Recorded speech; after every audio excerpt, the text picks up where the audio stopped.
Alamin naman natin ang sitwasyon sa EDSA Shrine kung saan ilang araw na nagtipon ang mga taga-suporta ng Pamilya Duterte. Si Isaiah Mirafuentes sa detalye.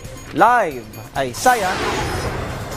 Patrick, alam mo, tahimik at walang programa. Yan ang kasalukuyang ganap dito sa EDSA Shrine. At ayon sa mga nakausap natin, hindi rin daw nila alam kung hanggang kailan sila mananatili rito. Nag-aagawan sa pagkain. Ganito ang eksena kagabi nang may dumating na rasyon ng pagkain para sa mga taong nagtungo rito sa EDSA Shrine. Kita sa kanila kung gaanong hirap ang tinitiis nila.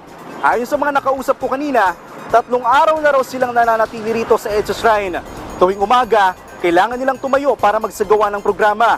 At sa gabi naman ay maglalatag sila ng papel, tela o karton para tulugan.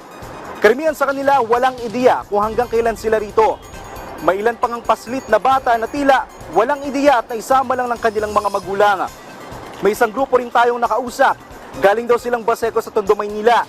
Nasa mahigit daw silang 30 kataong nagpunta dito. Pero wala daw nag-aya sa kanila. Hindi rin daw nila alam kung sino ang organizer ng pagtitipon nila. Ang reklamo nila, hindi raw sila nakakapagbanyo dahil sa pinagbabawalan silang pumasok sa EDSA Shrine Church. Ang mga pulis naman ay nananatili pa rin nagbabantay sa lugar. Nag-oobserba sa kung ano mga magiging ganap. Base sa huling impormasyon kagabi mula sa PNP, nasa 200 katao lamang ang nagtungo dito.